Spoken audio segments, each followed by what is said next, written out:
Finally OnePlusले पनि आफ्नो एउटा नयाँ सिरिजलाई चाइनिज बजारमा लन्च गरिसकेको छ जुन रहेको छ OnePlus S। यस एस सिरिजहरु चाहिँ लन्च भइसकेको छ चाइनिज बजारमा। बट यो चाहिँ एउटा चाहिँ रिब्रान्ड गरेको मोबाइल हुन्छ भनेर चाहिँ केही कन्फिगरेसन पनि बाहिर आइसकेको छ। केही चाहिँ हामीले पोस्टर पनि देखेका छौं जुन चाहिँ OnePlus 10R को नामबाट यो मोबाइललाई हामीले नेपाली बजारमा र इन्टरनेशनल भेरिएन्समा चाहिँ त्यही नामले देख्न सक्छौं भन्ने कुरा पनि आएको छ।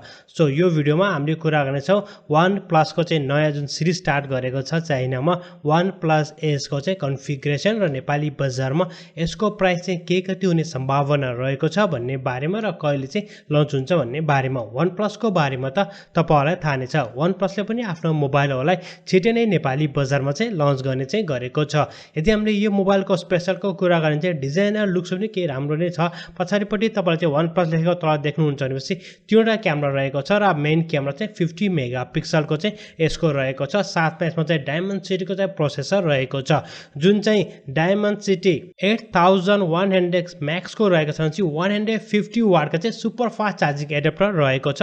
र यस पर OnePlusले के भनेको छ भनेपछि यो ब्याट्री पनि एकदमै राम्रो चाहिँ हैन यसको चाहिँ युटिलाइज हुन्छ भन्ने कुरा पनि आएको छ।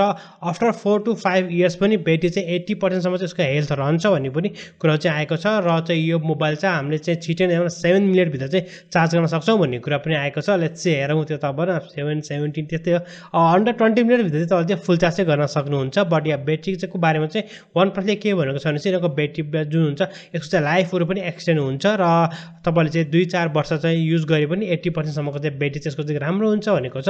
त्यो कुरा त अब हातमा आएर हेरेपछि हामी चाहिँ हेर्न सक्ने छौं। So let's talk about the यिनको डिस्प्लेको बारेमा। डिस्प्ले पनि एकदमै राम्रो रहेको छ। तपाईहरुले यसमा 6.7 इन्चको चाहिँ OLED डिस्प्ले देख्न सक्नुहुन्छ। फुल HD प्लस को यसको रेजोल्युसन रहेको छ भने साथमा चाहिँ 120 हर्ट्ज को चाहिँ रिफ्रेश रेट रहेको छ जुन चाहिँ एकदमै राम्रो कुरा छ। डिस्प्ले पनि बबाल डिस्प्ले रहेको छ। सो यदि हामी यिनको अपरेटिङ सिस्टमकै कुरा गर्ने तपाईहरुलाई थाहा नै छ अपरेटिङ सिस्टम चाहिँ कस्टमाइज गरेको अपरेटिङ सिस्टम हुन्छ जुन चाहिँ Oxygen OS हामीले देख्न सक्छौं। बट अहिले चाहिँ कलर OS 12 लाई चाहिँ यिनीहरुले युज गरेको छ। सो कलर OS 12 र एन्ड्रोइड 12 को साथमा चाहिँ हामी देख्न सक्छौं। र उनीहरुले के भन्नुहुन्छ भने यिनीहरुको जुन कलर OS 12 भए तापनि एकदमै राम्रो र क्लिन हुन्छ भन्ने कुरा पनि आएको छ। त्यो सबै कुराहरु चाहिँ हामीले पछि चाहिँ देख्ने नै छौं। यसको साथै यदि हामीले यिनको क्यामेरा डिपार्टमेन्टकै कुरा गर्ने चाहिँ 50 मेगापिक्सलको यिनको मेन क्यामेरा रहेको छ जसमा चाहिँ OIS को सपोर्ट रहेको छ भने 8 मेगापिक्सलको अल्ट्रा वाइड एंगलको सेन्सर रहेको छ र 2 मेगापिक्सलको यिनको चाहिँ रेगुलर सेन्सर रहेको छ। अब त्यो 2 मेगापिक्सलको किन राखेको न 5 मेगापिक्सल सम्म दिएको भए चाहिँ एकदमै राम्रो हुन्थ्यो। साथमा तपाईहरुले चाहिँ 16 मेगापिक्सलको पंच डिस्प्ले चाहिँ सेल्फी क्यामेरा देख्न सक्नुहुन्छ। सम्पूर्ण क्यामेराहरुमा चाहिँ AI टेक्नोलोजीलाई युज गरेको छ जसको मद्दतले गर्दाखेरि तपाईको फोटो र भिडियो चाहिँ बबल आउँछ। ब्याट्री डिपार्टमेन्टको यदि हामीले कुरा गर्ने भने 4500 mAh को ब्याट्री ब्याकअप रहेको छ भने 150 वाट को चाहिँ सुपर फास्ट चार्ज हुन्छ एकदमै राम्रो कुरा। साथमा यदि हामी चाहिँ र्याम र रोमकै कुरा गर्ने भने तपाईहरुले यसमा चाहिँ 128 256 र 512 GB को चाहिँ स्टोरेज देख्न सक्नुहुन्छ जुन स्टोरेज चाहिँ UFS 3.1 को रहेको छ भने एकदमै राम्रो रहेछ। भन्ने कुरा तपाईको डाटा ट्रान्सफर रेट हुन्छ रिड र राइट चाहिँ एकदमै राम्रो हुन्छ। र र्याम का यदि हामीले कुरा गर्ने भने 8 GB र 12 GB को र्याम रहेको छ। सो यही नै चाहिँ उनीहरुको चाहिँ हाइलाइट फिचरहरु रहेको छ। पछि नेपाली बजारमा चाहिँ के नामले आउँछ। यदि हामीले चाहिँ इन्टरनेशनलको कुरा गर्ने भने चाहिँ यो मोबाइल चाहिँ OnePlus 10R को नामबाट आउँछ जुन चाहिँ 28 अप्रिलमा चाहिँ लन्च हुने चाहिँ तयारी गरिरहेको छ। अब छिटै लन्च हुन्छ त्यसपछि हामीले कुरा गरौँला त्यो कस्तो हुन्छ।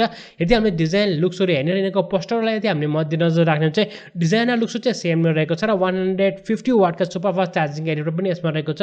50 मेगापिक्सलको क्यामेरा पनि यसमा हुन्छ भन्ने कुरा पनि आएको छ। हेरौँ अब के कस्तो हुन्छ। So let's talk about the प्राइसको बारेमा। प्राइसको बारेमा यदि हामीले कुरा गर्ने र नेपालमा चाहिँ यो मोबाइल चाहिँ कहिले लन्च हुन्छ भन्ने कुरा गर्ने चाहिँ OnePlus को बारेमा तपाईलाई थाहा नै छ। छिटै नै उले मोबाइलहरु लन्च गर्छ र OnePlus को यो मोबाइल पनि हामी चाहिँ नेक्स्ट महिनामा चाहिँ नेपाली बजारमा चाहिँ देख्न सक्ने चाहिँ सम्भावना रहेको छ। र यसको जुन स्टार्टिङ भेरिएन्स रहेको छ यसको प्राइस चाहिँ नेपाली बजारमा चाहिँ 55,000 रुपैयाँ सम्म चाहिँ हुन्छ भन्ने कुरा पनि आएको छ। मेन त हुन्छ कि हामी चाहिँ OnePlus S को नामबाट देख्छौं या OnePlus 10R को नामबाट देख्छौं त्यो चाहिँ मेन कुरा। र तपाईलाई थाहा छ OnePlus पनि 10R 9R भन्ने R सिरिजहरु चाहिँ इन्टरनेशनल रूपमा चाहिँ लन्च गरिरहेको छ। र हामीले पोस्टरलाई हेर्ने हो भने लिक्स र रुमर्सकै कुरालाई मध्यनजर राख्ने हुन्छ यो मोबाइल चाहिँ OnePlus 10R हुन्छ भन्ने कुरा पनि आएको छ। सो आजको भिडियो यति नै रहेको छ। तपाईलाई चाहिँ के कस्तो लाग्छ, तपाईलाई चाहिँ यो मोबाइलको नाम चाहिँ के हुन्छ र नेपाली बजारमा यसको प्राइस चाहिँ के कति होला जस्तो लाग्छ हाम्रो कमेन्ट सेक्सनमा कमेन्ट गर्नुहोस्।